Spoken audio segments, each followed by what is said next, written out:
Cordial bienvenida a este espacio de diálogo y de reflexión respecto del proceso de reforma de estatuto y nos vamos a concentrar ahora en el proceso plebiscitario que viene a continuación y para eso yo preparé una pequeña presentación que la voy a presentar ahora para que podamos ordenar la presentación y ordenar un poquito también la discusión del proceso.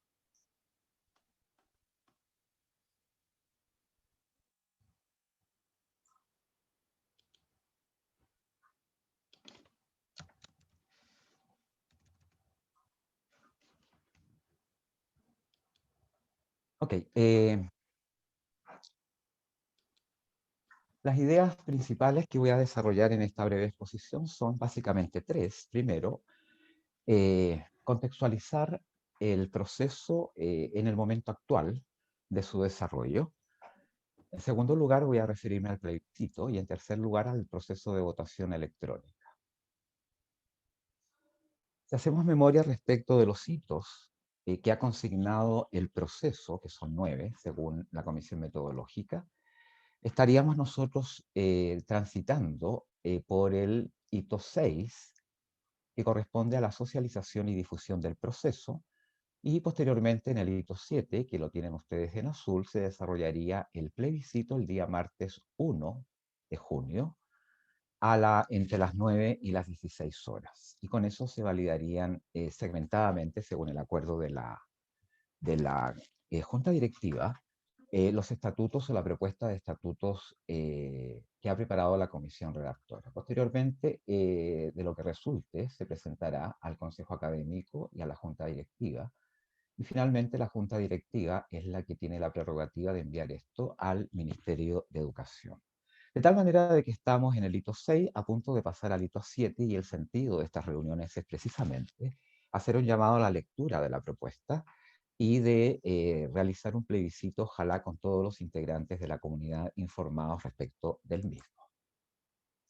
Me gustaría referirme un poco a la estructura jurídica de la propuesta y que quedó conformada de la siguiente forma. El título 1, que corresponde a las disposiciones generales, tiene dos párrafos. El párrafo 1, que es de la naturaleza jurídica y los domicilios de la universidad, y que consigna los artículos del 1 al 3. Enseguida tenemos el párrafo 2, que corresponde a la misión y principios de la Universidad del Biobío, que consigna los artículos 4 y 5. Después tenemos el título 2 del gobierno y organización de la universidad, que tiene, como ustedes ven acá, 9 párrafos. El párrafo 1 es del gobierno universitario, con esos artículos 6 y 7, y los párrafos 2, 3 y 4, que he puesto en color magenta porque me voy a referir a esto posteriormente. El Consejo Superior consigna los artículos del 8 al 23, del rector o rectora los artículos del 24 al 28, del Consejo Universitario, artículos 29 al 40. Enseguida tenemos el párrafo 5, normas comunes a los integrantes del Consejo Superior y del Consejo Universitario, artículos 41 al 43. De la Contraloría Universitaria, artículos 44 al 53. Del prorector o prorectora, artículos 54 al 56. De la Secretaría General, 57 al 61. De la Fiscalía, 62 y 63. He puesto en magenta estos tres párrafos porque precisamente, según lo que aconteció en las semanas previas, hubo algunas indicaciones respecto del escrito respecto de estos párrafos. Y por indicación entonces y acuerdo de la Junta Directiva, estos tres párrafos se van a someter segmentadamente a procesos de aprobación o de rechazo. Y por eso que los he puesto en distinto color, para que ustedes vayan fijando entonces que serían estos tres párrafos del Consejo Superior, del rector o rectora y del Consejo Universitario los que van a ser sometidos segmentadamente, separadamente, a aprobación o rechazo. Enseguida tenemos el título 3 del aseguramiento de la calidad y acreditación universitaria, que consigna los artículos del 64 al 68. Título cuarto de la gestión y la administración financiera, artículos 69 y 70. Después tenemos disposiciones generales, que consignan los artículos del 71 al 73. Y finalmente las disposiciones transitorias, artículos transitorios del primero al séptimo. De tal forma de que esa es la estructura que se le ha dado por la comisión redactora a la propuesta de modificación de estatutos para nuestra universidad.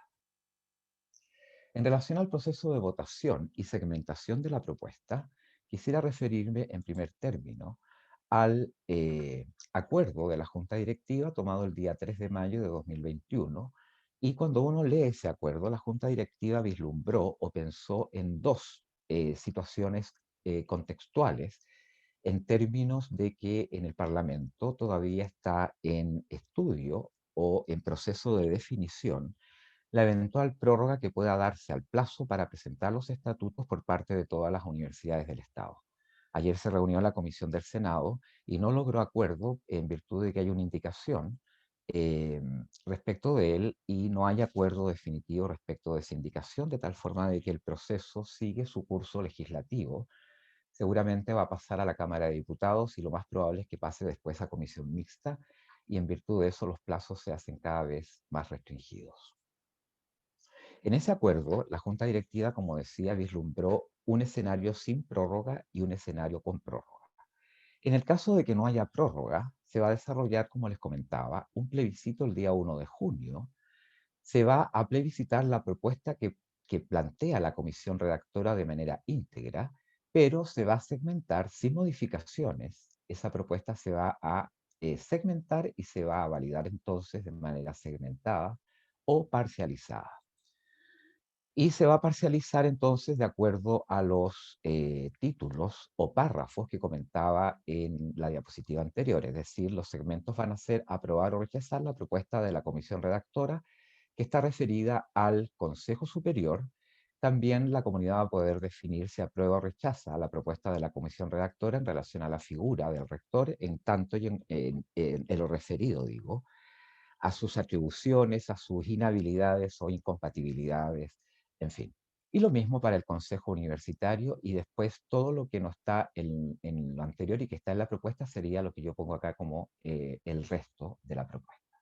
Entonces van a ser 4 procesos de validación para que finalmente se pueda tomar una determinación respecto de los resultados que emerjan a partir del plebiscito que está siendo programado.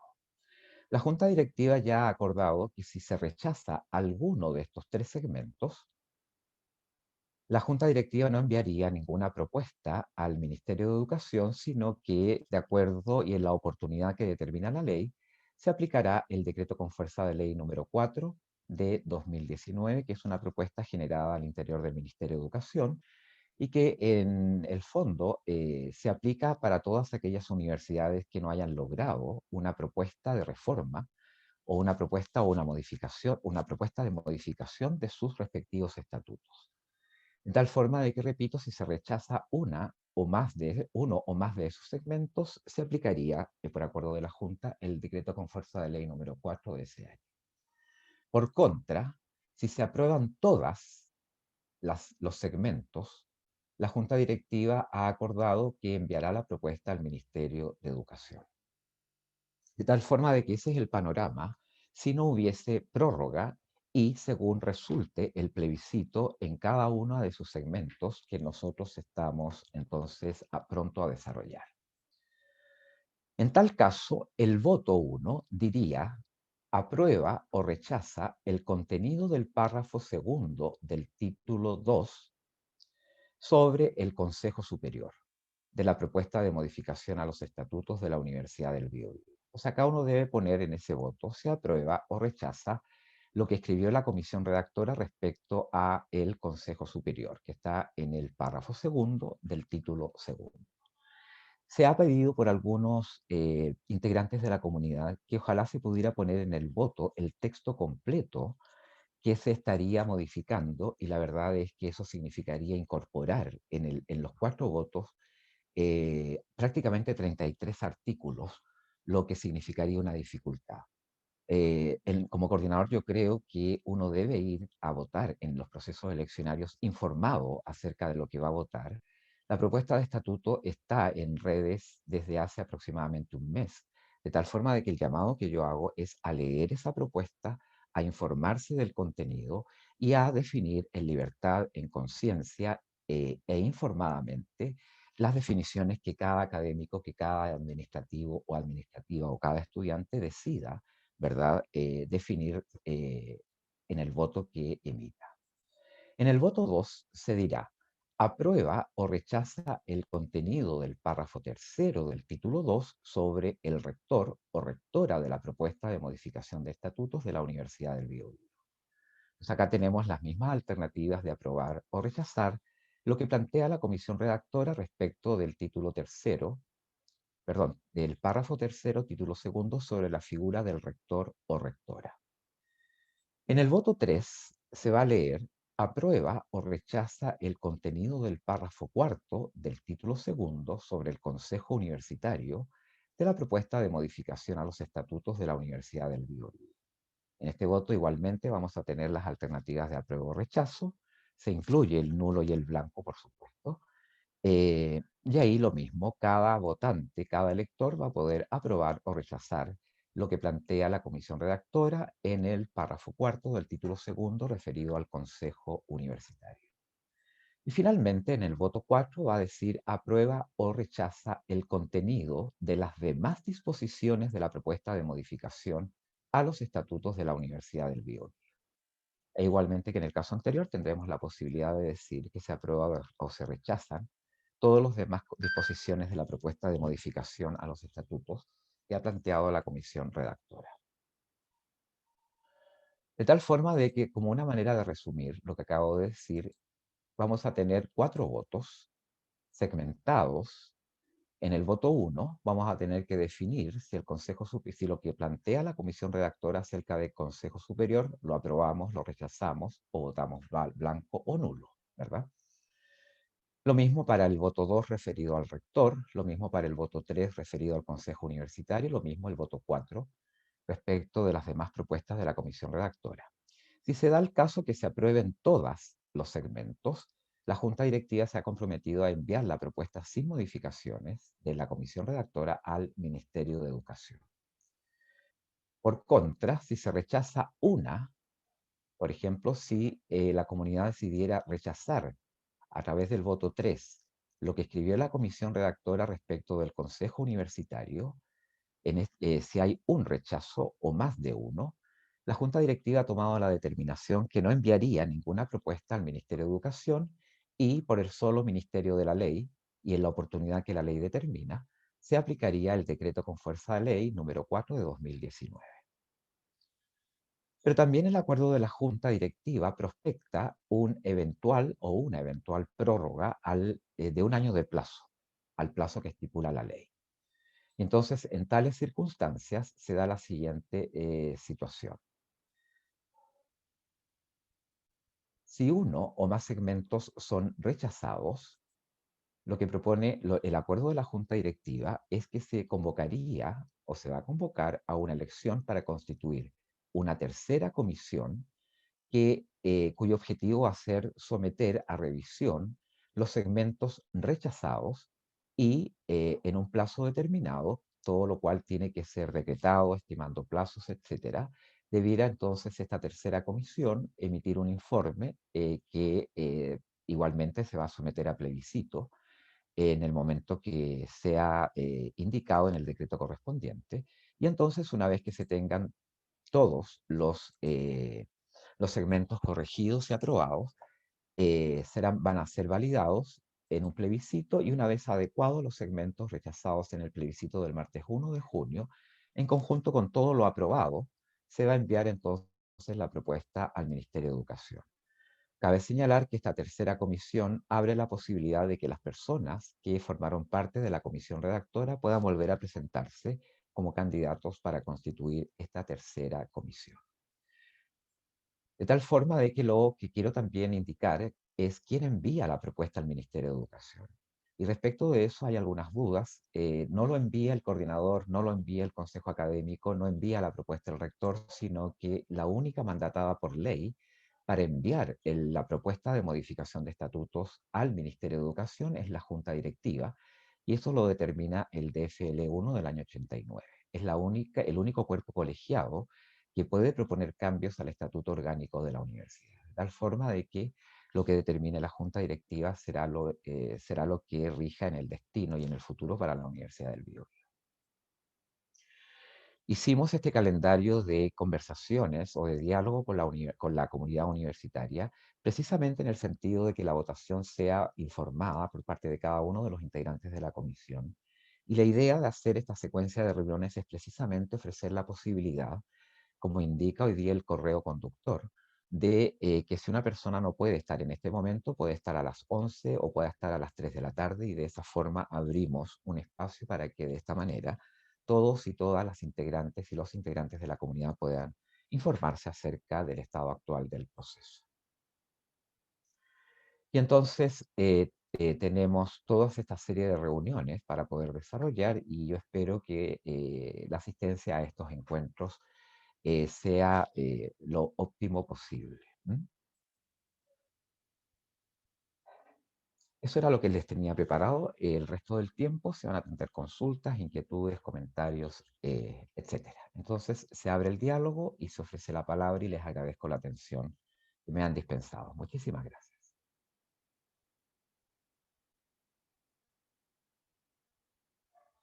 Se ofrece la palabra entonces para eh, Gilda. Adelante.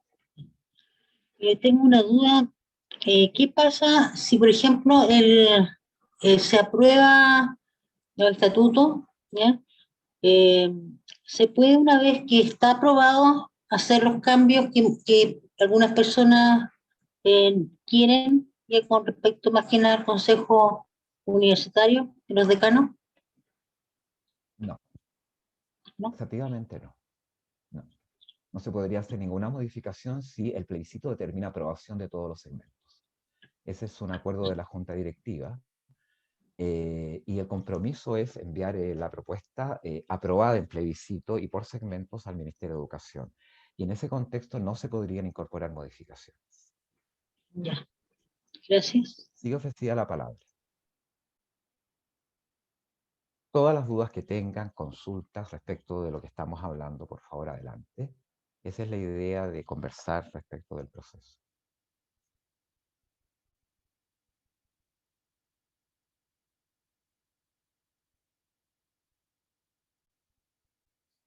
Durante el proceso va a haber asistencia para todos aquellos funcionarios o funcionarias académicos o académicas, estudiantes que no estén familiarizados con el proceso de votación electrónica.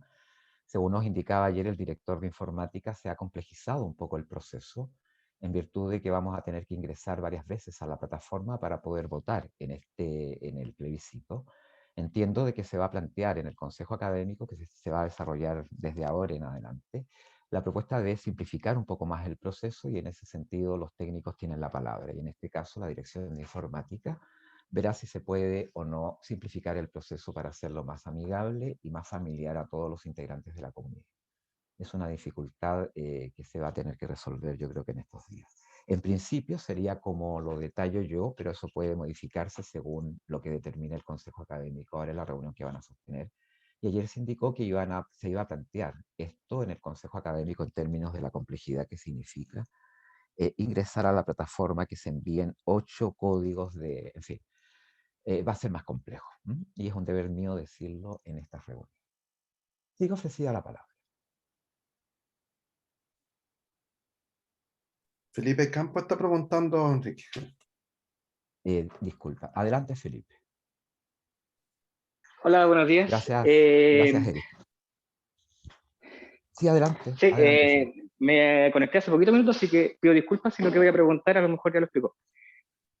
Son dos consultas. La primera es, ¿por qué el tema de la votación, esa segmentación, no se hizo, por ejemplo, por título?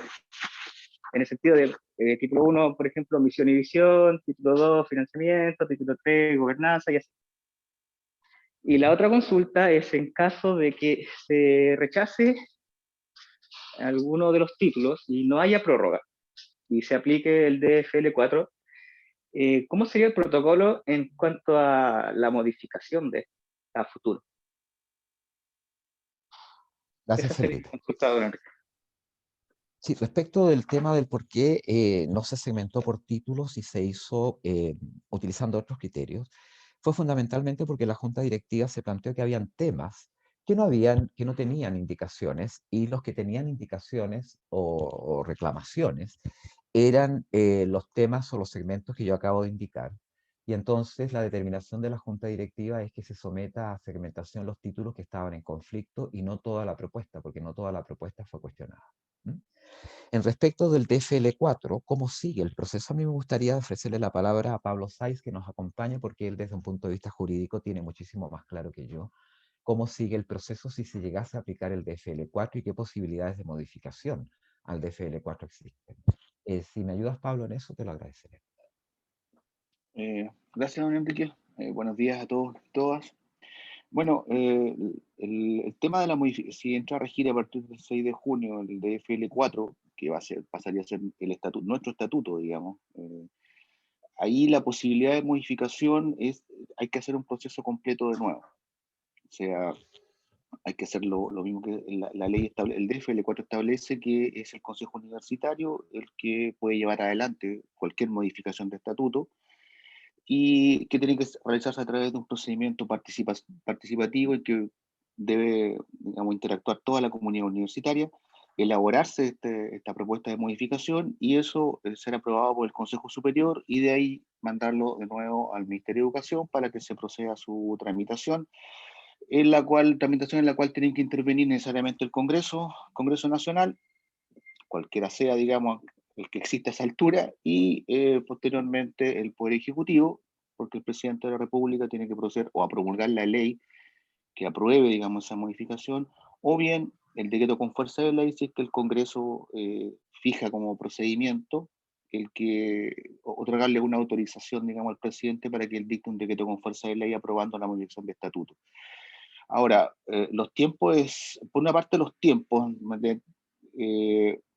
hay que considerar que nosotros, si es que entra a regir el DFL4, tenemos que instalar todo, digamos, la nueva gobernanza universitaria, o sea, Consejo Superior fundamentalmente y Consejo Universitario. El decreto con fuerza de ley, el número 4, establece 6 meses para la instalación del Consejo Universitario y da 3 meses más para la instalación del Consejo Superior.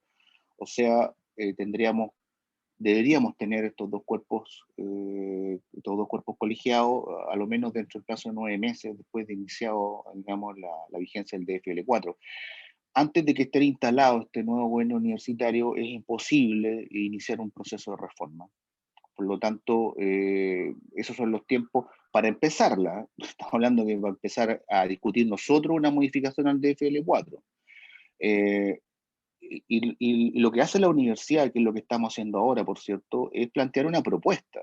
Que nosotros planteemos una propuesta de modificación no significa que ella vaya a ser aprobada.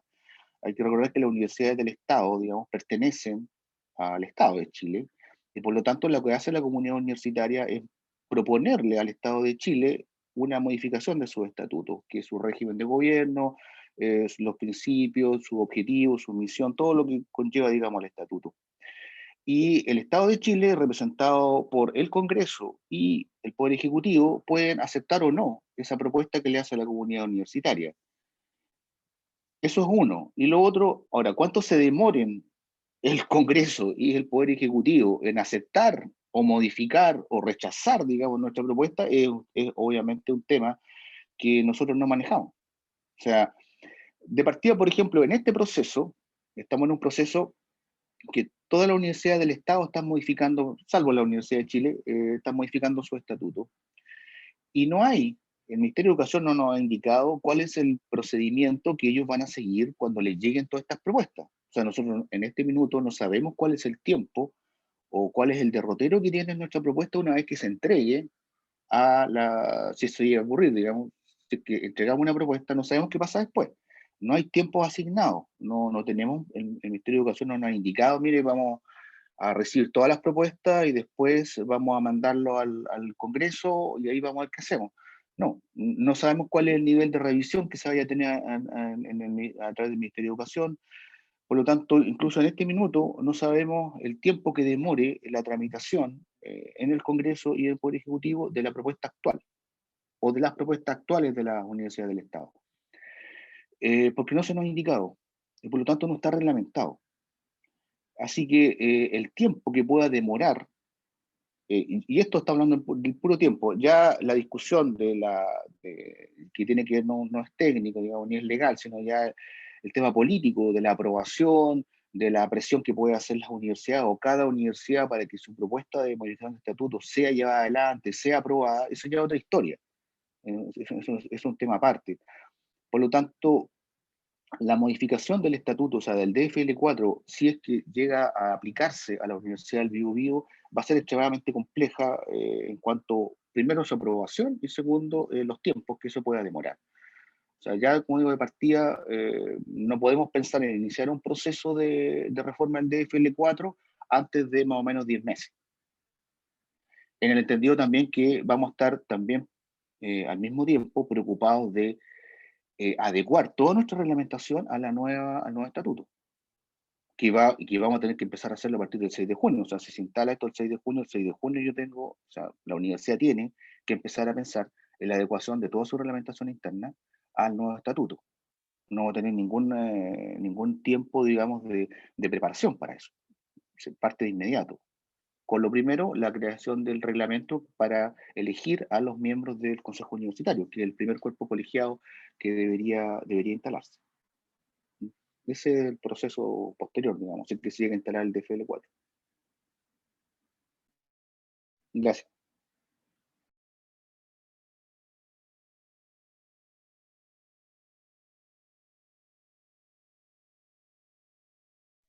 Adelante, Eric. Consulta, Enrique, no sé si existe información respecto a cuántas universidades están presentando su propuesta de modificación antes de que expire la fecha, que entiendo que es el 5 de junio, creo.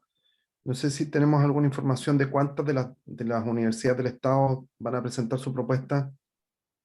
Sí, respecto de eso, es una información que está solicitando el Senado, porque según lo que nosotros conocemos, la mayor parte de las universidades ya tienen una propuesta.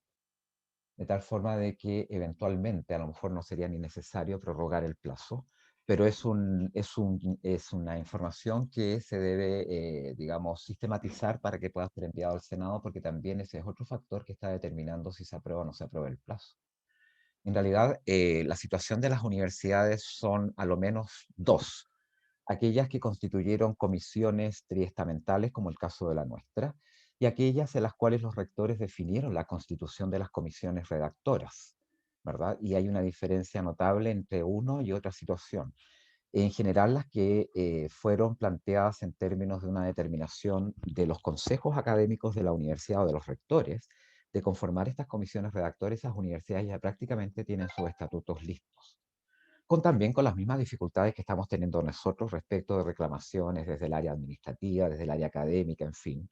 Pero no hay universidad que no esté siendo sometida a las presiones que está siendo sometida a la nuestra, y en ese sentido, no puedo aventurar un porcentaje, Eric, de cuántas universidades están efectivamente con las propuestas de estatuto listas, pero de las que puedo mencionar estaría la Universidad de Santiago, la Universidad de Magallanes, estaríamos nosotros, que ya tenemos la propuesta, o sea, nosotros cumplimos con nuestro trabajo que se había encomendado a la comisión redactora. La Universidad de La Serena, la Universidad de Arturo Prat también los tiene listos. En fin, hay varias universidades, algunas de las cuales no recuerdo, que ya tienen listo su estatuto. Eso es lo que te puedo informar, Eric. Ya, es que consultaba porque justamente el otro día, de manera informal, nos enteramos de que la Universidad de Talca estaba pensando en posponer justamente la votación para agosto, seguramente porque el rector de la Universidad de Talca, como tiene un alto nivel de vinculación política, recordemos que fue embajador, entonces seguramente él algo ya viene, algo ya ha escuchado respecto a algún eventual aplazamiento de los tiempos. Eh, y hago la pregunta por lo siguiente, porque primero dejar claro que en la eventualidad que se implemente el DFL4, en todo aquello que no cubra el DFL4 se complementa con los actuales estatutos, eso es importante dejarlo claro. Y lo otro, ¿por qué preguntaba por el número? Porque si eventualmente el número de universidades que está con problemas de tiempo y no alcanza a llegar el día 5, todo el escenario que plantea Pablo 6 es distinto porque no es lo mismo que una universidad sola vaya y diga, mira, sabes que yo quiero modificar mis estatutos, a que 5 o 6 presenten el problema. Eh, entonces, yo no creo que sea el mismo escenario que vivió la Chile años atrás cuando fue la única que se enfrentaba. Entonces, yo siento que en la eventualidad que hubiese que modificar, que no se aprobaba, si hubiera que modificar el DFL4, yo no creo que sean los mismos años que se demoró la Chile. Yo creo que a partir del mes 9 que indica Pablo 6 o mes 10, después de la conformación del Consejo Universitario y Superior, esto podría ir bastante rápido. Pero esperemos que ojalá se apruebe el plazo, eso yo creo que sería lo óptimo. Eso nomás, gracias. Gracias, Enrique. Gracias a ti, Eric. Sí, yo solamente comentar lo siguiente, ¿ah? El DFL4 tiene, yo diría, el mismo origen que el decreto actual que tenemos en la universidad. Es decir, son decretos con fuerza de ley que no han incluido la participación de las comunidades universitarias en la gestación de esos decretos. El DFL4 surge al interior del grupo de asesores de abogados del Ministerio de Educación y todos sabemos el origen del DFL1 del año 89. Es decir, aquí nadie de la comunidad universitaria pudo decir nada porque fue impuesto tal como se impondría el DFL4, Eric, sin participación de la comunidad universitaria. Y en mi concepto y como coordinador, a mí me parece que eso es objetable desde todo punto de vista. En realidad, lo que puedo decir respecto del DFL4 es que en la mayor parte de las universidades estatales no es bienvenido por las razones que explico. Y entonces, por otro lado, yo te digo, si se aprueba el DFL4, se posterga dentro de la comunidad una serie de perspectivas que tienen mucha relación con el contexto social que está viviendo el país. Y creo que las elecciones extramuros a la universidad debieran indicarnos a nosotros una apertura para poder incorporar en la universidad la perspectiva de género que se desbarataría con la imposición del DFL4, la perspectiva de inclusión en personas, con especial atención en personas en situación de discapacidad, el tema de la interculturalidad, aun cuando es mandato de la ley consignarlo, no estaría consignado tal como lo propone la comisión redactora, etcétera. De tal forma de que no es, de mi parte por lo menos, no es bienvenido a aplicar el DFL4 por los conceptos que acabo de indicar. Tiene la palabra Gilda Espinosa. Gracias, Eric.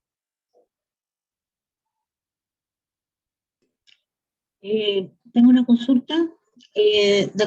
Digamos, si da la prórroga y se empieza con un nuevo proceso de estatuto, ¿cómo va a ser la forma de elegir a las personas que tendrían que nuevamente redactar un nuevo estamento? Y lo otro, me llama la atención, me gustaría entender cuando se dice que el DFL4 es compatible con los estatutos de ahora, ¿no? O algo así, digamos que en realidad es una pregunta para Eric, que en realidad no lo entiendo. Gracias, Gilda. Bueno, la primera pregunta es repetir exactamente el mismo procedimiento y para eso está el decreto correspondiente que se eligió la Comisión 2. Se seguiría el mismo proceso por decreto, con una convocatoria, elecciones, con presentación de candidaturas, con difusión de esas candidaturas y finalmente el proceso eleccionario propiamente tal que definiría la constitución de la Comisión 3. Esa era una de las preguntas. Y lo otro es una pregunta para Eric acerca del DFL4 y los actuales estatutos. ¿Así lo entiendo, Gilda? Sí, pero ahí podría tal vez explicarlo un poco mejor el abogado. Lo que sí, yo recojo lo que se explicó ayer, en donde, por ejemplo, el DFL4 en todo aquello que no cubra se suplementa con los actuales estatutos. Por ejemplo, la existencia del prorrector, que no está instituida en el DFL4, podría suplirse con los actuales estatutos. Por lo tanto, no es que en el DFL4 vamos a sacar todo lo que ya hemos avanzado. Entonces, en ese sentido entiendo que son complementarios hasta que se produzca la modificación. Entonces, no sé si nos pudiera hacer, tal vez ilustrar un poquito más Pablo Seix, porque claro, uno no es abogado, entonces la interpretación que se hace es lo que ayer se explicó. Eso. Gracias, Eric. Le doy la palabra a Pablo y después a Pedro. Pablo, adelante. No, es lo que planteaba él y que efectivamente lo planteamos ayer. Cuando entra a regir el DFL4, nuestra estructura va a seguir igual, porque obviamente no podemos cambiar toda nuestra estructura si es que, digamos, empieza a regir a partir del 6 de junio. Entonces, nuestra estructura, mientras no se modifique, no la modifiquemos nosotros, digamos, la estructura de la universidad con los cargos que actualmente están, eso se va a mantener. Y las cosas que no están reguladas en el DFL4 y que no sean absolutamente contrarias tampoco a su naturaleza, voy a tener que ir al DFL1 para ver cómo lo resuelvo. De partida, la junta directiva va a seguir funcionando mientras no instale al consejo universitario. Por lo tanto, toda la normativa de la junta, no obstante empieza a regir el DFL4 el 6 de junio, voy a tener que seguir rigiéndola por el DFL1, mientras no se instale el nuevo consejo universitario, mientras no se instale el nuevo consejo superior.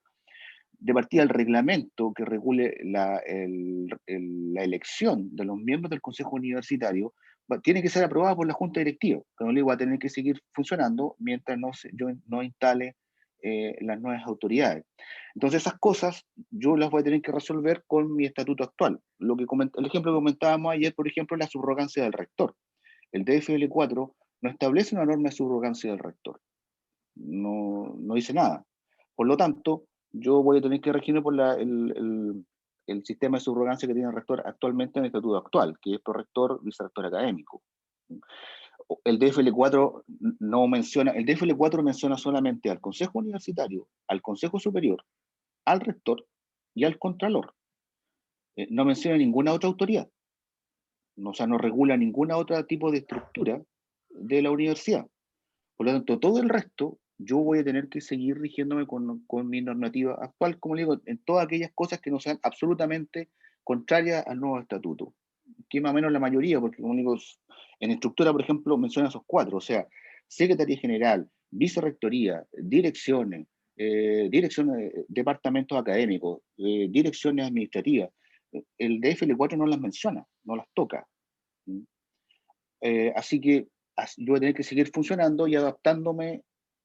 Si el problema va a ser que voy a tener que hacer la adaptación inmediatamente, o sea, a partir del 6 de junio, si es que no presentamos una propuesta al ministerio y no hay prórroga, vamos a tener que empezar a adecuarnos de inmediato a esta nueva realidad, pero complementándolo con nuestras normas actuales.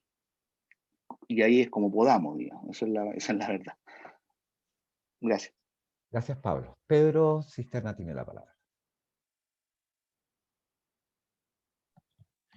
Bueno, el decreto de FL4 al final es un derivado de lo que fue la Ley General de Universidades promulgada por Pinochet, tengo entendido, Pablo. De ahí viene como toda esa secuencia histórica, está dentro del marco de la Ley General de Universidades, ¿o me equivoco? No, Pedro. El DFL4 es un derivado de la 21.094, la ley actual de estatales, la que se dictó el año 2018. Ah, ya, No perfecto. tiene que ver con el la LOCE sigue existiendo en algunos artículos, no se derogó completamente cuando se le han hecho una serie de modificaciones, pero en todo lo que es el gobierno universitario, estructura de la universidad del Estado, no se toma nada ya, salvo los principios. Hay principios que rigen a toda la educación en Chile que están en lo que queda de la LOCE, que todavía nos rigen, pero solamente eso. No, el DFL4 es prácticamente una transcripción literal en casi todo, digamos, de la ley de la 21.094, la actual ley de estatales. Ya, pero el marco global, digamos, por ejemplo, respecto a las 12 carreras universitarias, esas cosas persisten. ¿Quién las podría dictar? Solamente las universidades, los centros de formación técnica, los institutos profesionales, todas las definiciones de ese tiempo han persistido en el tiempo y de alguna manera atraviesan también a las universidades estatales. O sea, hay diferencias, sí, porque junto con la ley estatales de la 21.094 se dictó la ley de educación superior, que está, digamos, que es la 21.091, Sí, también en el 2018, y ahí hay modificaciones, digamos, al régimen de partida, el tema de acreditación, el tema de la superintendencia de educación, la creación de la subsecretaría de educación superior. O sea, hay un régimen distinto. Si quieren, a ver, las normas básicas sí, de educación son propias del modelo que hemos seguido hasta acá y que se supone deberían modificarse con la modificación constitucional. pero el régimen estricto, digamos, de cómo se rigen las universidades sí ha tenido modificaciones. Las principales son la Ley de Educación Superior del 2018 y, en el caso particular nuestro, la Ley de Estatales.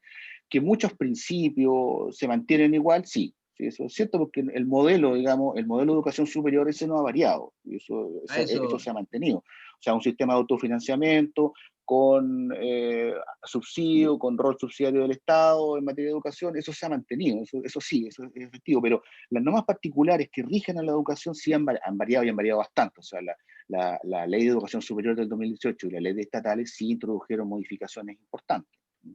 Perfecto. Ya, pero hay un tema, otra pregunta, Pablo, respecto a respecto a la triestamentalidad, el DFL4 tiene diferencias sustantivas con lo que hicimos nosotros a través de la reforma de estatutos, donde participaron los distintos actores de la universidad, o tú consideras que son de menor rango. No, lo que pasa es que la triestamentalidad no está, digamos, no está discutida. O sea, ni en el DFL4, ni en la propuesta de estatuto, o sea, y porque ya la ley de universidades del Estado lo establecía. O sea, los gobiernos de las universidades del Estado van a ser triestamentales. Eso, y de hecho, el Consejo Universitario, que es el Lo que te quiero órgano. es, mi pregunta va para atrás. Respecto al antiguo contexto de la Ley General de Universidades, no establecía la triestamentalidad, ¿no? No, o sea, de hecho la original ley, la LOCE original la prohibía expresamente. O sea, los gobiernos universitarios no podían intervenir, ni los administrativos, ni los estudiantes. Había una prohibición expresa en una ley orgánica constitucional, digamos, del llamado cogobierno. Y eso se modificó incluso antes del 2018.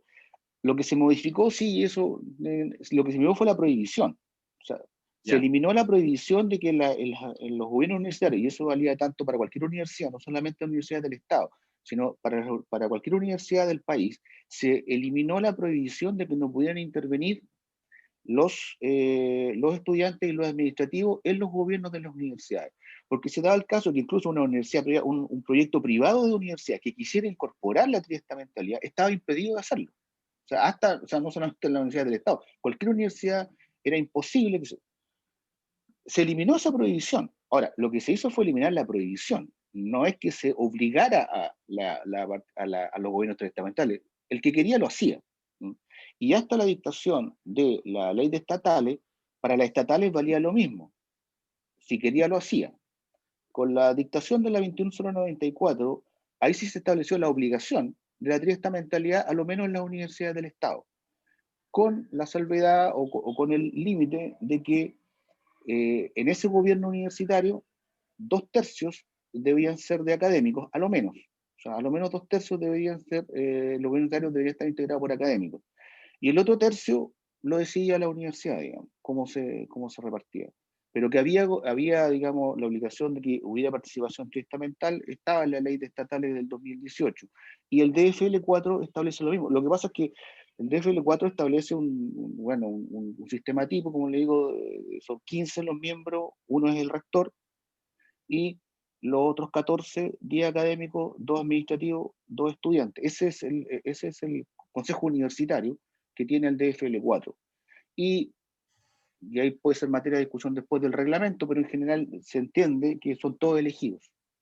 No hay, en la integración de esos 14, no hay designaciones, sino que todos deben ser elegidos, y de hecho, una de las primeras cosas que se tiene que hacer a partir del DFL4 es crear este reglamento que diga cómo se van a elegir esos 14. Y que ese reglamento tiene que ser aprobado por la junta directiva respectiva. Pero eso es lo primero, porque lo primero que hay que hacer, como digo, es instalar ese consejo universitario de 14 miembros. De acuerdo. En buenas cuentas, y la última pregunta, entonces el espíritu del DFL4, producto que no es gratis, sino que es consecuencia de una profundización relativa de la democracia que tuvimos, relativa, porque hoy día están haciendo una nueva democracia, con toda la esperanza que tenemos en este proceso. Entonces, producto de eso, la triestamentalidad se consolida, ¿no es cierto? No es gratuito este nuevo marco legal. Porque tenemos que hablar un poco de política, digamos. Esta es política universitaria al final, más allá del tema del derecho. Bueno, ya esto es ya una opinión personal, digamos, no tiene que ver con... No, o sea, yo creo que si no. uno vincula O sea, políticamente. y eso, claro, mira, ahí estoy opinando como Pablo VI ciudadano, no como abogado. Sí, yo entiendo que la dictación de toda la ley, digamos, de estatales, tiene que ver con toda la movilización y la pelea que se dio a nivel, digamos, de las universidades, no solamente las estatales, y la creación de un fondo especial para el desarrollo de las estatales, que costó mucho, porque son primeros atisbos de que el Estado se hiciera cargo. O sea, por primera vez el Estado se estaba haciendo cargo de sus universidades, lo que de hecho nos ha valido peleas también, porque en eso nos vamos junto con las privadas, digamos. Eh, Nos queremos mucho con la Universidad de Concepción, yo soy exalumno de ella, pero es nuestra hermanastra, digamos, en esto de estar repartiendo, digamos, nosotros. Y la ley de estatales fue el resultado de una pelea larga para tratar de que el Estado se empezara a hacer cargo, porque obviamente no completó ni la ley de educación superior ni la ley de estatales completa, digamos, lo que uno aspira a que sea un sistema de educación superior estatal. Le falta mucho, pero por lo menos son los primeros atisbos de que el Estado se empieza a hacer cargo, digamos, de su universidad del Estado. El DFL4 es, digamos, se pudo haber hecho, no sé qué mucho sentido tiene de establecer un estatuto tipo, si es que la universidad y fijar los plazos. Eso fue raro, pero bueno, en la discusión parlamentaria se llegó a ese resultado, se llegó, digamos, a ese acuerdo, porque todo esto fue un tema de acuerdo y negociación. Los detalles de la discusión y por qué se llegó a eso, la verdad los desconozco, pero sí, esto, digamos, no es gratis, ninguna de estas cosas fue gratis. Bueno, Gracias, Pablo. bueno, Gracias, bueno, Pedro. ahora puedo entregar mi opinión porque yo creo que eran importantes, Enrique, estas preguntas que quería hacer para que todos tuviéramos claro un poco el contexto histórico de cómo se ha desarrollado esto y cómo se cruza con lo legal y con lo que ha sido el devenir de la política en Chile y de las decisiones que se han tomado, que Pablo lo plantea en forma bastante explícita cuando dice que es un hecho objetivo, es raro, digamos, esta composición, esta estructura del gobierno universitario, que de partida juega con la triste mentalidad, pero en el origen mismo de lo que van a ser la reforma de los estatutos, no le impulsa con todo. Porque claro, el DFL4 no contempla la triste mentalidad en la elaboración de un estatuto necesariamente. Entonces, esa es la gran diferencia entre un DFL4 que nosotros podríamos tener producto de no aprobar los estatutos, ¿no es cierto?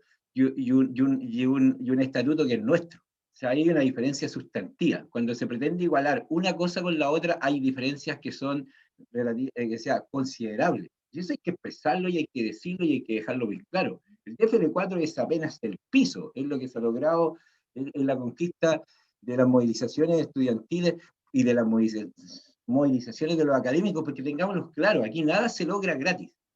O sea, si ayer hubo un quiebre de toda la institucionalidad política en este país, que es escandaloso como que ha pasado, ha sido producto también de una votación histórica que se dio en Chile, donde el desastre y el impacto generado por el gran peso de los independientes, por ejemplo, en la constituyente, y que partidos tradicionales quedaran reducidos a la mínima expresión, tiene que ver con eso. Y aquí en los estatutos también se da un proceso parecido, y disculpen que muchos me dirán que estoy politizando la cuestión, pero esto hay que politizarlo, si es la realidad. Estas no son, este proceso que hemos tenido de la democracia en Chile, tibiona, precaria, no es casualidad. Y algunos quieren hacerla extensiva en la universidad. ¿Ah? Entonces, yo creo que los estatutos, y aquí voy a dar una opinión como clara, ¿sí? Yo creo que los estatutos, desde mi perspectiva, yo creo que los estatutos, aquí se ha planteado que la metodología, que esto otro, es verdad, pero aquí han habido, al final el tema se ha centrado en el poder y en la presencia o no de los académicos. De los decanos, si nosotros hubiésemos tenido una discusión previa, saltando el tema de los decanos, que no son importantes en un consejo directivo, que no son para nada sustantivos, porque eso es una historia que se ha querido contar. Aquí lo importante es la triste mentalidad como primer elemento. Aquí es importante la participación de los académicos, de los funcionarios, de los estudiantes. Aquí es importante el tema, el espacio para los profesores, para la comunidad discapacitada de nuestra universidad. Aquí es importante el tema de la representación de género, aquí es importante el tema de la interculturalidad. Esos son los temas sustantivos, esos son los que le dan fondo y identidad a este estatuto. Que los decanos estén, pero la cola, con todo respeto, da lo mismo. Que estén los que tengan que estar porque son elegidos por la comunidad universitaria. Eso es lo importante, la esencia democrática del proceso. Entonces, por eso es importante entender este contexto, cómo se genera, cómo viene. Y en esa perspectiva yo creo que pretender a partir de una modificación de un Congreso que está en plena crisis, que extiende el tema de la reforma, a los estatutos y nos da más plazo, es un permiso que nos dan algunos que hoy día ya no tienen permiso para estar donde están. Yo creo que si la gran mayoría del pueblo tuviera la posibilidad de sacar y renovar completamente el Congreso, lo haría. Entonces, precisamente, esos personajes que nos retarden un proceso que es legítimo, que ha contado con la participación de todos, yo creo que hoy día debiéramos pasar de largo eso. Y debiéramos centrarnos en las consultas que se plantean estas cuatro preguntas respecto a la reforma de los estatutos y votar definitivamente el 3 de junio y votar, bueno, cada uno lo hará de acuerdo a su evaluación que haga, pero respetar el proceso que hemos seguido. Y esto es de fondo, porque no podemos validar que unos pocos se impongan sobre todo a una mayoría de la comunidad universitaria. Ese es el tema que tenemos que tener claro y como ustedes veían, el DFL4 es muy diferente, tiene grandes diferencias con el estatuto que tenemos. Que el estatuto de nosotros hay que mejorarlo, lo mejoraremos. Hay un reglamento que no se ha dicho, que siempre se ha quedado mencionado. Cuando se aplica una ley siempre viene un reglamento. Yo le haré, y con esto termino, un pequeño paralelo. Yo estaba muy contento cuando se aplicó la ley, cuando se aprobó la ley de humedales, de protección de humedales urbanos, que han sido devastados por una industria inmobiliaria que no tiene ningún respeto por el medio ambiente en las ciudades. Pero no nos servía la ley, no era suficiente. Y para que la ley sirviera tenía que venir el reglamento de humedales que se aprobó en noviembre del año pasado. Y ahí sí que tenemos instrumentos concretos, porque se concretiza esto, se entregan elementos para la actuación, para el cómo, dónde, cuándo. Ahí está el cómo, dónde, cuándo. Y evidentemente que a muchos vacíos que algunos le han criticado a los estatutos, van a estar contemplados los reglamentos. Así que el estatuto va a ser mucho mejor de lo que tenemos hoy día a través de un reglamento complementario que lo va a ser un instrumento bastante eficaz para el funcionamiento de la universidad. Eso. Gracias, Pedro. Eric Forcal tiene la palabra. Muchas gracias, Enrique. Mira, tenía dos consultas, una relativa a los estudiantes, y aquí que nos pudiera tal vez ilustrar Pablo respecto a lo que, a de qué forma conversa nuestra propuesta de estatutos con lo que establece el artículo 7 del DFL4, en donde en la propuesta que nosotros estamos levantando como universidad, se dice que se dice que efectivamente para la conformación del Consejo Superior, el estudiante debe, de acuerdo a la propuesta nuestra, dice en el artículo 10, que tiene que haber ejercido al menos un año algún cargo de representación estudiantil en la UBB. Eso es lo que se indica. Pero en el artículo 7 del DFL4 dice que sin perjuicio de lo señalado anteriormente, para representar a los estudiantes se requerirá haber cursado y aprobado totalmente a lo menos la mitad del programa de estudios o carrera impartida por la universidad y encontrarse dentro del 20% de alumnos de mejor rendimiento de la generación. Asimismo, para representar a los funcionarios académicos se requerirá tener a lo menos 5 años de antigüedad en la universidad. Entonces, mi primera pregunta tenía que ver justamente con de qué forma conversan ambas propuestas, en el sentido de que esto el día de mañana, cuando se lleve a la revisión, puede tal vez levantarse alguna observación al respecto. No sé si eso se consideró en la redacción de nuestra propuesta. Eso. Esa es la primera pregunta. Y por último, luego hago la segunda para no extenderme mucho. Okay, gracias, Eric. Pablo, si quieres. Bueno, La verdad, don Eric, es que la verdad es que no conversan. Lo que pasa es que el DFL4 es un estatuto que no rige, no es una norma. O sea, cuando se evalúe nuestro estatuto, no se va a comparar con el DFL4. ¿Por qué? Porque nosotros no estábamos obligados a ceñirnos por el DFL4. La ley, la 21094, lo que dice es que yo tengo, perdón, mala costumbre, la universidad tenía que definir cuáles eran los requisitos para ser miembro del Consejo Superior.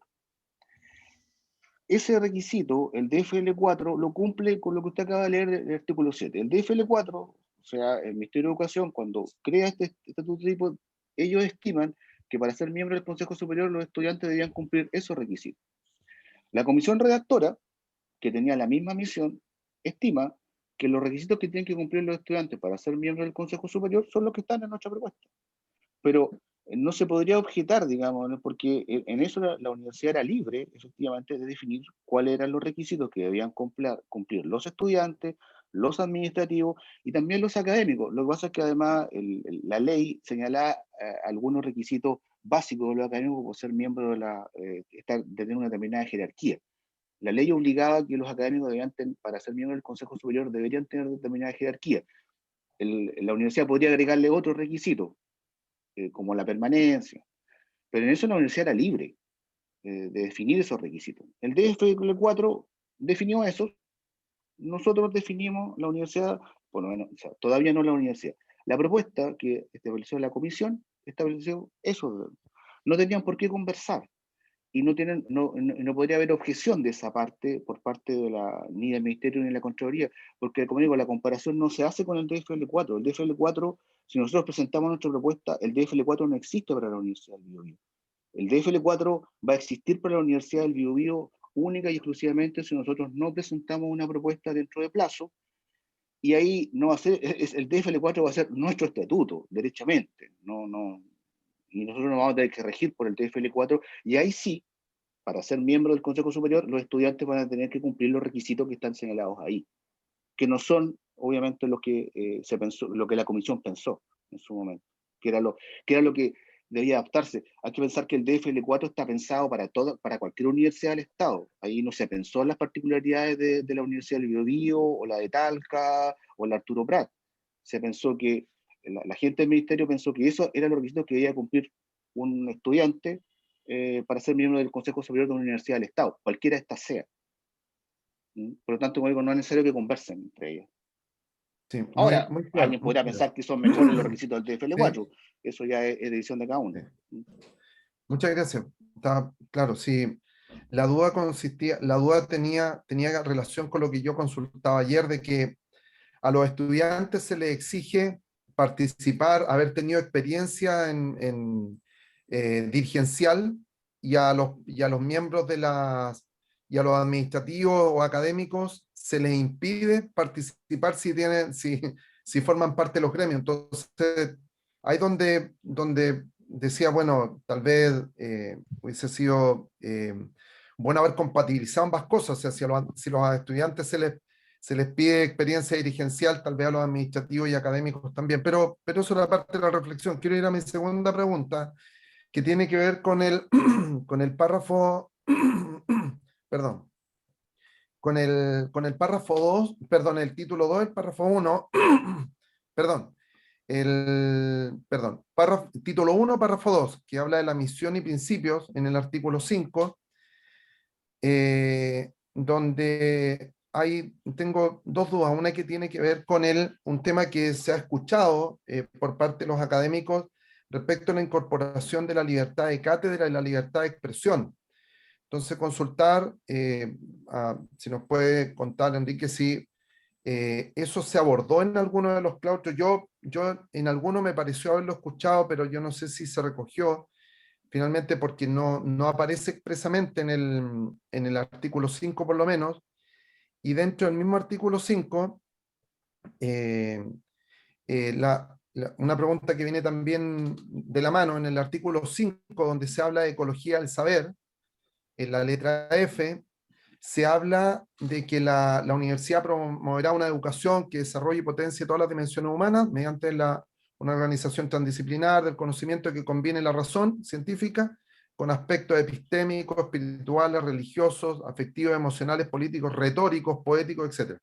Entonces la pregunta y con esto cierro, es pensando en los procesos de acreditación, de qué forma cuando se pensó en esta redacción, porque yo no recuerdo haber escuchado estos aspectos, retórica, epistemológico o mirada epistémica, de qué forma eso se puede garantizar al momento de un proceso de acreditación, porque los pares lo que van a hacer el día de mañana van a leer eso y van a decir de qué forma usted está garantizando una educación que considere la retórica, la visión epistémica, religiosa y todo lo que ahí aparece, considerando sobre todo que nosotros formamos parte de una universidad laica, entonces, ¿de qué forma nos podemos, no sé si se discutió eso también?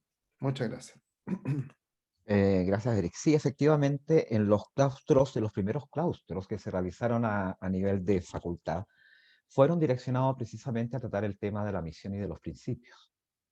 Y ahí, a través de pizarras electrónicas, se recogieron una serie de opiniones de la comunidad universitaria, y una de ellas estaba referida a la libertad de cátedra. Ahora, la libertad de cátedra está estipulada en la ley 21094, de tal forma de que tenemos mandato como universidad por ley de respetar la libertad de cátedra en los términos que está expresado en la ley misma, en la 21094, y en consecuencia estamos obligados a respetar el mandato de ley.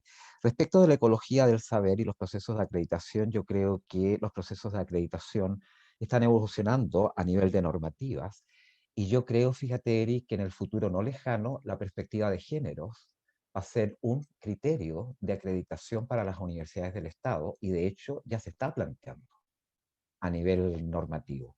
De tal forma que desde un punto de vista prospectivo, yo creo que el tema de la ecología del saber genera toda una nueva cultura dentro de la Universidad del Biobío, porque lo que plantea la ecología del saber es que debe haber un respeto legítimo hacia la opinión del otro, y entender al otro y ser empáticos con el otro. Yo creo, Eric, porque yo formo estudiantes en la universidad y tú también lo haces, y todos los académicos que estamos acá también lo hacemos, yo creo que es necesario inculcar dentro de la comunidad de estudiantes que formamos este concepto de ecología del saber, para que en el desarrollo, en el ejercicio de sus profesiones también puedan trabajar bien en equipos, que todo lo que proyectamos a través de nuestra docencia. Pero sobre todo, tener un pensamiento crítico, que yo he hecho en falta muchas veces en el nivel de análisis que se hace respecto de distintos temas a nivel universitario. Yo creo que la ecología del saber es un punto que yo defiendo, porque creo que consigna una nueva forma de establecer una interacción entre profesores y estudiantes desde un punto de vista formativo, y yo creo que debe atravesar transversalmente la docencia universitaria. Yo creo que en la medida que nosotros humanicemos la docencia, estaremos propendiendo a dar identidad a cada uno de los integrantes de la comunidad, llámense profesores o estudiantes. Y creo además que en la medida que los estudiantes se sientan con la posibilidad o con el espacio de dar opiniones, yo creo que es factible también inhibir procesos de movilizaciones como los que estamos teniendo hoy día. Y yo he dicho en todos los espacios que si se mantiene un sistema de organización universitaria como el que tenemos, la universidad va a estar expuesta, no solamente esta, sino que todas las universidades del Estado, a un proceso o a una secuencia de inestabilidades que no son convenientes para las universidades. Yo creo que las movilizaciones estudiantiles, la opinión de los administrativos y la de los académicos, yo creo que importa a la hora de conformar una comunidad armónica en la que el respeto entre nosotros sea fundamental. Yo he asistido a reuniones en donde prácticamente se nos ha insultado, se nos ha agraviado como parte de la comisión redactora o como coordinador del proceso, y eso no lo puedo aceptar. Yo creo que en una universidad, que es una institución inteligente, constituida por personas inteligentes, el diálogo fraterno es lo que debe primar al interior de estos claustros, al interior de cualquier eventual reunión que nosotros realicemos al interior de la universidad. Y en muchas oportunidades durante este proceso he visto de que eso no es así, y que hay un maltrato en algunas intervenciones hacia las personas, y a mí eso yo no lo comparto en absoluto. Yo creo que la ecología del saber, si nosotros transmitimos eso, yo creo que va a ser un buen elemento para poder lograr una armonía y una generación de confianzas al interior de cada uno de los integrantes de la universidad, que en este momento no existe. Los estudiantes no confían en los académicos, y eso es un hecho. Y los administrativos yo creo que también están desconfiando mucho de los académicos de la universidad. Y debo decir, muy francamente, Eric, que de repente me siento incómodo de pertenecer al estamento académico. Respeto la democracia, respeto las opiniones de todos, pero yo era un convencido de que los académicos, en mayoría, no digo todos, estábamos con la disposición a cambiar en algo lo que tenemos actualmente. Y sigo no perdiendo la esperanza. Yo creo que tengo la fe de que vamos a aprobar el estatuto y de que esto va a llevarse al Ministerio de Educación y vamos a tener otra universidad. Y estoy en el margen de lo que me corresponde a mí como coordinador coordinar. ¿Verdad? Yo me he mantenido al margen de dar opiniones respecto del rechazo del apruebo, pero créanme que comparto absolutamente todas y cada una de las propuestas que hizo la comisión redactora, porque creo que me identifican como persona, como académico, de una comunidad que yo quiero que empiece a funcionar de otra manera. Gracias, Eric, por las Enrique, consultas. asumo el desafío de la economía, de la ecología del saber, pero tenemos que justamente hacernos cargo porque yo lo levantaba como punto para el tema de la acreditación, que nos va a ser un desafío pequeño cuando se aprueben nuestros estatutos, que tomemos nota de lo que aquí está quedando grabado, porque nos vamos a tener que hacer cargo de aquello. Tremendo desafío. Y lo otro, Enrique, solidarizo con tus palabras en el sentido de que eh, podemos haber algunos académicos que podemos tener algunas dudas y diferencias, pero por lo menos en lo que a mí respecta, siempre las he procurado plantear con mucho respeto y es lo que debiese convocarnos en este proceso, digamos, que más allá de las diferencias legítimas que puedan existir, nos respetemos como académicos, como administrativos, como estudiantes, así que solidarizo contigo, Enrique, públicamente acá y lamento sea cualquier agravio que hayas recibido tú o la comisión redactora. Muchas gracias. No, gracias a ti, Eric, por la honestidad y por solidarizar con la comisión y conmigo. Sí, yo puedo discrepar de tus opiniones, pero como decía alguien por ahí, daría mi vida por el derecho que tienes a poder expresarlas, ¿eh? Y yo he sido siempre muy respetuoso de las opiniones del resto. Y bueno, tiene la palabra Paulina Pinchard. Adelante, Paulina. Gracias, Eric. Gracias, buenos días a todos, ya, y muchas gracias por estas instancias que nos dan. Yo quisiera retomar una pregunta que hizo Eric respecto de los requisitos que tenían que tener los estudiantes para estar, para participar, y básicamente es que tienen que haber estado en la, no necesariamente en la federación, pero haber representado ya a sus compañeros.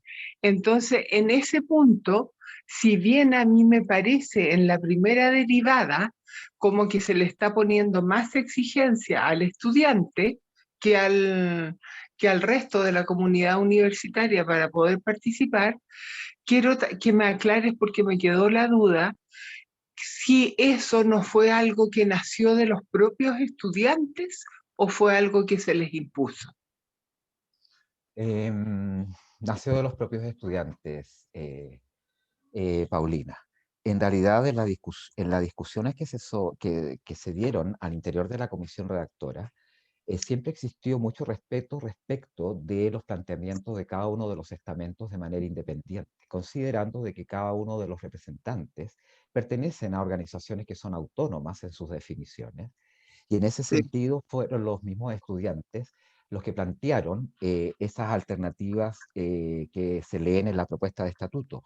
Y lo mismo tuvieron la libertad de poder plantear los administrativos y los académicos las exigencias de criterios para poder pertenecer a este cuerpo colegiado superior.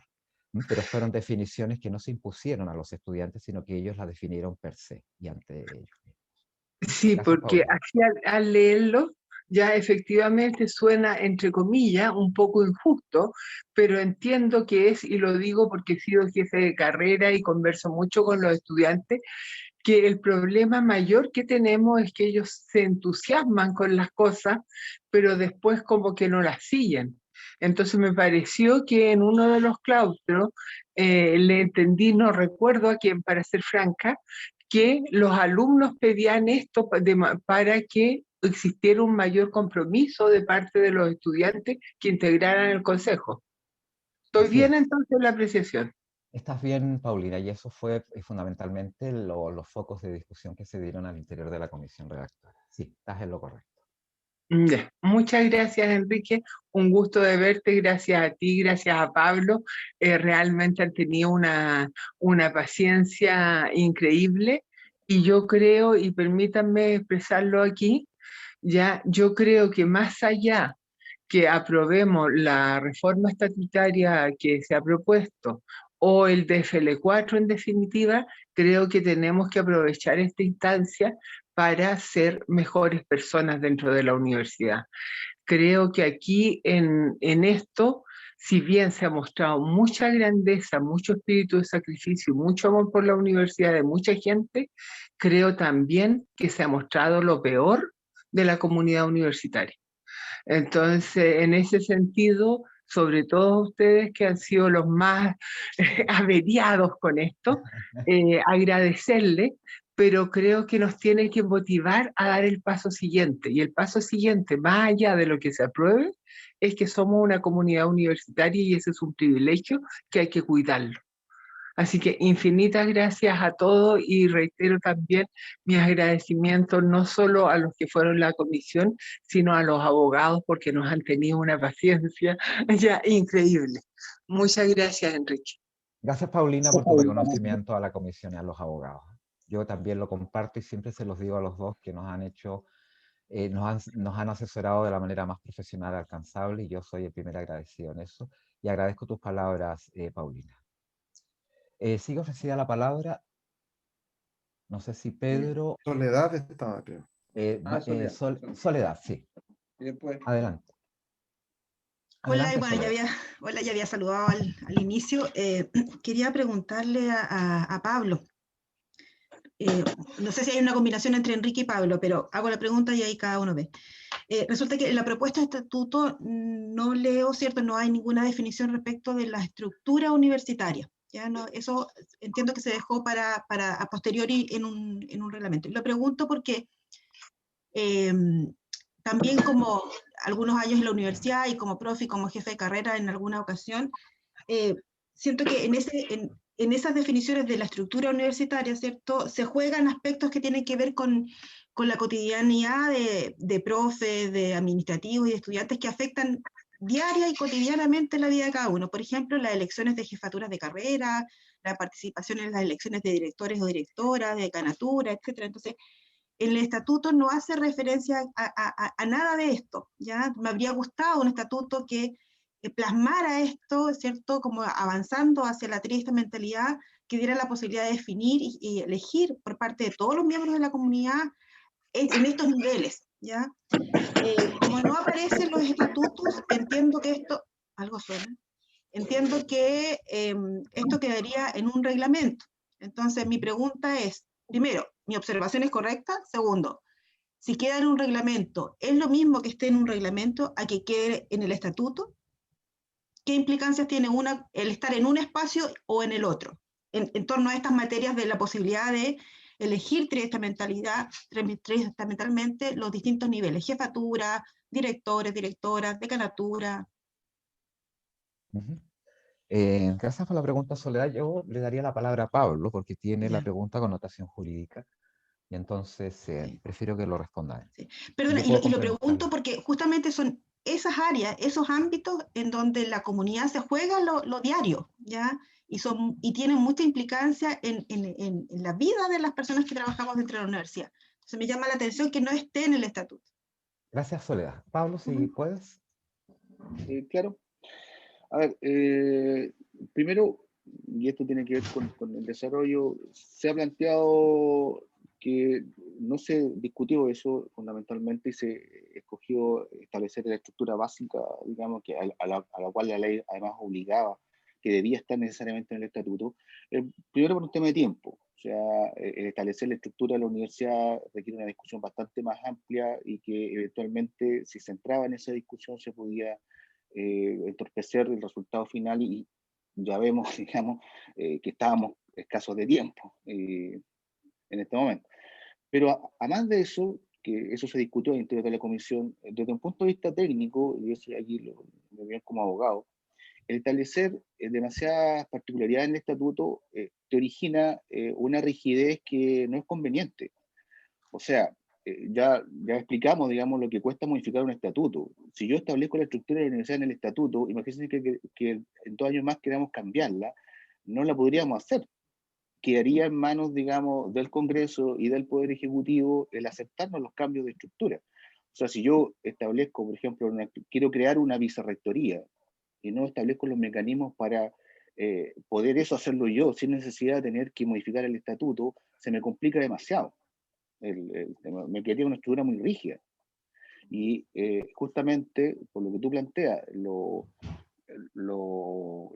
que afecta a la vida diaria de la universidad, era necesario establecer una estructura que fuera más flexible en ese sentido. O sea, en este minuto, así que lo que se estableció, en concreto lo que se decidió, era que los cambios de estructura y los cambios de planta, los cargos, la forma de contratación, los requisitos, lo que es carrera funcionaria, quedaba en manos de decisión del Consejo Universitario, en el entendido que el Consejo Universitario, o sea, ni siquiera el Consejo Superior, sino el Consejo Universitario, entendió que el Consejo Universitario era el cuerpo colegiado más importante de integración exclusiva de la comunidad universitaria, porque el Consejo Superior tiene integración externa. El Consejo Universitario es de integración 100% de la universidad y que por lo tanto era preferible que fuera el Consejo Universitario con integración triestamental el que definiera la estructura de la universidad en forma permanente, o sea, crear una vicerrectoría, cambiar una dirección, y eso incluye obviamente la creación de cargos en la planta, los sistemas de selección, el sistema, digamos, de ingreso, la mantención, ¿La carrera la académica calificación. también, Pablo? ¿La carrera La carrera académica también, también la carrera académica. O sea, la carrera académica debería quedar entregada, digamos, al Consejo Universitario, su definición, su modificación, su eliminación, todo lo que tenga que ver con la vida de los funcionarios académicos y administrativos, debería ser decidido por el Consejo Universitario. Esa es la idea que se plantea en el estatuto y por eso se le dan esas atribuciones al Consejo Universitario. Y no se estableció en el estatuto, digamos, una estructura mayor, por lo que te planteo, que después si la quiero cambiar ya no va a ser decisión mía. Voy a tener que hacer el proceso de modificación de estatuto y llevarlo hacia afuera. Por eso la idea era que el estatuto fijara aquello que era obligatorio en la estructura básica y que después fuera la universidad la que lo fuera cambiando. Esa es la idea que tiene. Lo que sí contiene el estatuto actual, porque eso es como la idea permanente, digamos, que tiene el estatuto, lo que sí contiene el estatuto actual son 2 artículos en esta materia, digamos, transitorios, que sí obligan a la universidad a, una vez instalado, cuando entra a regir, ya hemos dicho que de aprobarse esta propuesta de estatuto, enviársela, no sabemos cuándo va a entrar a regir, no está en nuestras manos, pero una vez que entre a regir, se establece, digamos, la obligación de la revisión por parte de la universidad, tanto de su estructura como de su sistema tanto académico como administrativo de la vida, digamos, de los funcionarios. O sea, la universidad va a tener que entrar en un proceso de discusión para revisar, digamos, toda su estructura y revisar todo su sistema de ingreso, calificación, selección y salida de la universidad, tanto de administrativos como de académicos. La cual va a tener que, obviamente, ser lo que se proponga, el resultado que tenga eso, tiene que ser aprobado o debería ser aprobado por el Consejo Universitario. Gracias, para Pablo. no dejar el tema en el aire. Perdona, Gracias, Pablo. quería hacer una... ¿Puedo, Enrique? Estamos recorto de tiempo. Breve, Soledad, por favor, para darle la No, palabra. entonces doy el paso a otra persona para que quiera. Ok, está Pedro con la palabra y entonces me quedan 4 minutos de reunión. Adelante, no Pedro. paso porque puede que alguien quiera expresarse ahí. Y Ok. ya yo hablé. Ok, te lo agradezco, Pedro. Soledad, adelante. No, si alguien quiere decir algo, yo ya hablé. No quiero... No, pues Soledad, no hay más palabras pedidas y Pedro te cedió el paso, así que puedes hacer uso de la palabra. Gracias, Soledad. No, solo decir y hacer la comparación con lo que está ocurriendo a nivel país. O sea, un poco lo que Pablo dice respecto del estatuto, en el fondo es si un estatuto maximalista o minimalista, ¿cierto? Más robusto o menos robusto en términos de la organización de este estado o país llamado Universidad del Biobío. Y que yo creo que eso tiene que ver también con un tema de confianza o desconfianza. El otro día estaba en una reunión con un abogado, Claudio Nach, y que justamente planteaba esto, cómo las constituciones son más o menos robustas dependiendo de los grados de confianza que existan en las sociedades. Yo creo que también ahí hay eso solo lo digo como modo de reflexión, es como lo que ocurre en la universidad. A lo mejor, por un lado, dejar esto en manos de un reglamento, si bien es cierto, le da la gracia a la flexibilidad, también puede ser un arma de doble filo, ¿no? Podría ser. Gracias, Soledad. Bueno, son las 10:28, tengo horario hasta las 10:30, voy a dar por concluido este claustro. Yo les agradezco a todos y a todas Oye, la asistencia. ¿Sí, Pedro? no, es que yo, como no hay más palabras, simplemente yo quiero, como me hace ruido dos temas. Cuando se habla aquí que aquí ha aparecido lo peor de la comunidad universitaria, yo creo que eso es de repente, Paulina, muy generalista. Yo creo que aquí han habido algunos que se han salido de madre y han sido muy impositivos y han hablado desde el poder, pero en general la comunidad estaba a la altura y ha sido una discusión fraterna, bastante participativa en todas las instancias que por lo menos a mí me tocó participar, más allá de la pasión que le pusiésemos a alguno, pero siempre fue dentro de un marco de respeto y fraterno. Sí hubo unas cartas que definitivamente no estuvieron dentro del marco del respeto y que son de conocimiento público y han sido de comentario público. Así que en eso es bueno de repente precisar, porque si no, como que todos quedamos en una igualdad de condiciones que no están. Eso es una primera cosa. Y una segunda observación que quiero hacer con respecto, hay dos observaciones más, es que respecto a la dinámica estudiantil es distinta a la dinámica de los académicos y distinta a la dinámica de los profesores, que sea, precisamente las grandes reformas universitarias en este país han partido desde los estudiantes. El movimiento estudiantil de Córdoba en 1920, que marca un hito en la historia de los pueblos latinoamericanos. Posteriormente, si uno va a Chile, la reforma estudiantil de 68, que se genera en la Universidad Católica, cuando el presidente de la Federación de Estudiantes, Solís, decía, no, Miguel Ángel Solar dice: el mercurio miente, y crea todo un cisma político en este país y le dice al mercurio, con todo lo que es el mercurio y todo el poder económico que representa, que mienten y han mentido descaradamente por mucho tiempo, lo cual ha sido totalmente corroborado con el tiempo y con la historia. Entonces, evidentemente los estudiantes tienen otra dinámica y uno tiene que respetarla y tiene que entenderla. O sea, no podemos homogenizar tres estamentos que tienen características sociológicas, políticas, emocionales, incluso de madurez distintas. Uno no podría pretender homologar las tres dinámicas.